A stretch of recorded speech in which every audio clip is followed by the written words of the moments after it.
Muchas bendiciones, estimados amigos y hermanos. Qué privilegio tenemos de parte de nuestro Dios el poder encontrarnos nuevamente en este tiempo de meditación en su santa palabra. He estado compartiendo en las últimas semanas la serie que he titulado Jesús es. Y hemos hablado de varias verdades.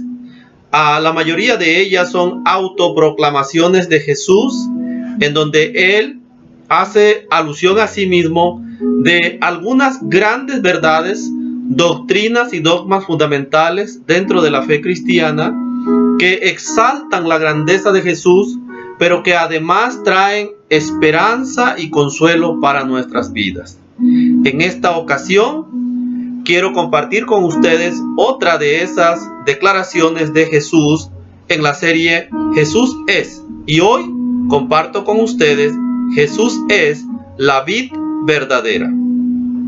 Este tema es el número 8 de esta serie y está basada en el capítulo 15 del Evangelio de Juan. Entre el versículo 1 y 17 encontramos varias argumentaciones y enseñanzas sobre la vid verdadera y el tema subsecuente, que son los pámpanos. Como he mencionado una verdad constante en esta serie, lo haré nuevamente. Jesús es todo lo que los seres humanos necesitamos. Por esa razón, Pedro, en una de las ocasiones cuando él se encontraba con Jesús, cuando las personas están alrededor de él, muchos se empiezan a retirar cuando la palabra es fuerte, y Pedro le contesta a Jesús cuando él les dice: si ustedes quieren irse, también pueden hacerlo. Pedro dice: ¿a quién iremos si solo tú tienes palabras de vida eterna? Esta declaración es fundamental para cada uno de nosotros en esta serie de Jesús es. Hoy comparto con ustedes la verdad de Jesús es la vid verdadera. Jesús dijo: yo soy la vid verdadera y mi Padre es el labrador. Juan capítulo 15, versículo 1, según la Nueva Versión Internacional. Hay dos temas o subtemas que quiero compartir con ustedes. La primera tiene que ver con la vid verdadera y la segunda con los pámpanos o las ramas de la vid. En la primera, que tiene que ver con la vid verdadera, la metáfora del capítulo 15 de Juan es acerca de la vid y sus ramas, en donde Jesús mismo sustenta a las ramas, y estas, para seguir vivas, deben permanecer unidas a Él. La vid, también conocida como parra, es la planta o tallo principal del que surgen o nacen las ramas, pámpanos o, si queda más claro, enredaderas de la planta productora de la uva. De ahí nace la uva. En las regiones norte del país, en México, en la zona de Baja California y en California, en Estados Unidos, se consideran esas zonas como productoras de uvas. Y ahí encontramos nosotros entonces la parra, o muchas parras obviamente, en los huertos, en los viñedos, y de esas las enredaderas de donde posteriormente nacen los racimos de uva. Aunque muchos disfrutamos comer uvas en su estado natural, estas sirven para la producción de los mejores vinos. Lo que era muy común en la zona mediterránea del Medio Oriente. En las Sagradas Escrituras se hace alusión al vino como símbolo de bendición del Eterno a su pueblo. En la mentalidad hebrea, El vino representaba la bendición, la abundancia, el sustento, la gracia de Dios para su pueblo. También, como he mencionado, aparte de todas estas bendiciones, la abundancia y prosperidad eran también alusiones del vino. En teología cristiana, el vino representa tanto la sangre del Cordero derramada en la cruz del Calvario, del que participamos en uno de los elementos del sacramento de la comunión. El segundo significado importante, aparte de que para los cristianos el vino representa la sangre de Jesús, la sangre del Cordero, también el vino como sello final de bendición es símbolo mismo del Espíritu Santo. Cuando Jesús, el Mesías, bendito sea, se autonombra la vid verdadera, alude a todas estas enseñanzas y verdades en la vida de los creyentes, como ya hemos mencionado. La vida misma para los pámpanos depende de estar unidos a la vid, a la parra, a la planta de la uva. El vino que se produce de las uvas representa la sangre de Jesús, que sirve para limpiar nuestros pecados, y también representa al Espíritu Santo, la tercera persona de la divinidad, bendito sea el Eterno. Estas son las grandes enseñanzas que encontramos en estos simbolismos del cual estamos trabajando en esta ocasión. El segundo tema que se deriva de esta metáfora son los pámpanos. Se le llama pámpanos a las ramas, a las enredaderas que nacen del tronco, digamos, de la vid. A cada creyente o hijo de Dios se le compara con una rama de la vid, con un pámpano, con una enredadera. Ustedes son las ramas, dijo Jesús. El que permanece en mí, como yo en él, refiriéndose a que Jesús permanece con el Padre, bendito sea el Eterno, dará, el que permanece en mí, dará mucho fruto. Separados de mí, la versión 60 de Casiodoro dice, porque separados de mí, no pueden ustedes hacer nada. Ahora he leído la Nueva Versión Internacional.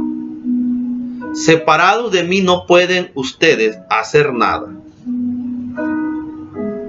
Las ramas de la vid son las que producen, como dije anteriormente, los racimos de la uva.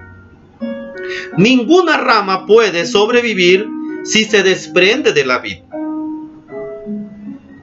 Es lo mismo que Jesús dice de nosotros.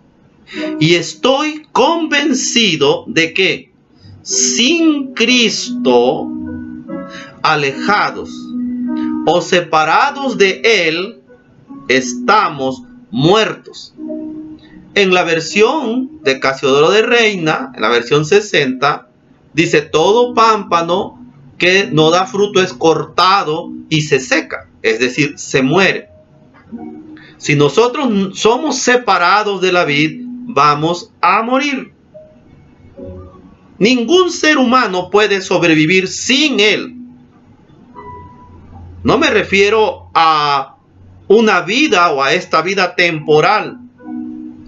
Algunos pueden decir: yo nunca he necesitado de él y he sobrevivido. Sí, pero esta vida dura exageradamente y con todas las dolencias 100 años, 90 años. Ya a los 80 son carga los años para el ser humano. Pero no hablo de eso, de esa parte temporal. Hablo de la vida abundante que recibimos de Él, desde el acá o desde el aquí. Cuando nosotros nos unimos a Él hasta la eternidad. Si estamos unidos a Él, Jesús dijo, haciendo referencia a las ramas de la vid y a nosotros los creyentes, permanezcan en mí y yo permaneceré en ustedes. Muchas veces nos preguntamos por qué pasan tantas tragedias, por qué Dios se apartó de nosotros. Bueno, realmente Dios siempre ha estado dispuesto a estar cerca de nosotros. Los que nos separamos fuimos nosotros. Pero en el momento en que regresamos, recuerdo ahora la parábola del hijo pródigo. Cuando el pródigo regresa, el padre lo recibe con los brazos abiertos. Es lo mismo que pasa con nosotros. Lo mismo. Insisto, hoy más que nunca necesitamos permanecer unidos a Cristo. Nuestra vida depende de eso. Por último, quiero referirme a una hermosa promesa muy anhelada de los seres humanos. La promesa de pedir y recibir. Pero hay un versículo clave aquí, es el versículo 7 del capítulo 15. Dice, si permanecen en mí y mis palabras permanecen en ustedes, pidan lo que quieran y se les concederá. Mi reflexión al respecto es, hoy es muy común escuchar a creyentes y no creyentes reclamar y declarar las promesas de Dios a sus vidas. Asumen que con el mero hecho de pronunciarlo, de manera mágica recibirán todo lo que piden. Estoy convencido de que Dios siempre cumple sus promesas. Pero si leemos con precisión el versículo 7 y con detenimiento, la promesa de recibir todo lo que pidamos está íntimamente ligada al cumplimiento de sus palabras o sus mandamientos. Según los versículos 7 y 10, en el 10 literalmente dice, si guardan mis mandamientos, si me aman y guardan mis mandamientos, entonces adquirimos el derecho de pedir y el Señor nos va a dar. Muchos piden, pero no están unidos a Cristo. Viven en desobediencia ante Dios. Amados, amigos y hermanos, como he referido una y otra vez, necesitamos a Cristo. Necesitamos estar unidos a Él. Necesitamos obedecer sus mandamientos. Solo así tendremos derecho y seguridad de que nuestras peticiones serán escuchadas y contestadas en nuestro favor. Porque la vida misma de Cristo correrá por nuestras venas. No estoy en contra de que si tenemos la seguridad de que estamos unidos a Él, con confianza como el hijo que viene ante el padre y le dice, Padre, dame, sabe que el padre le va a dar lo que pide. Y eso sería lo ideal. Pero por el simple hecho de declarar o de decretar, no necesariamente vamos a recibir. Para poder recibir necesitamos estar en comunión con Él. Jesús dijo, yo soy la vid verdadera y nosotros somos los pámpanos, las ramas. Para poder dar fruto, el fruto es el símbolo máximo de la bendición. Para poder dar fruto necesitamos estar unidos a Cristo. Te invito hoy que vengas a Él. Si te has apartado, que vengas y le digas al Señor que tome tu vida para, unido a Él, poder recibir la vida de Él en ti. Que Dios te guarde y te bendiga. Te espero en la próxima entrega. Muchas bendiciones.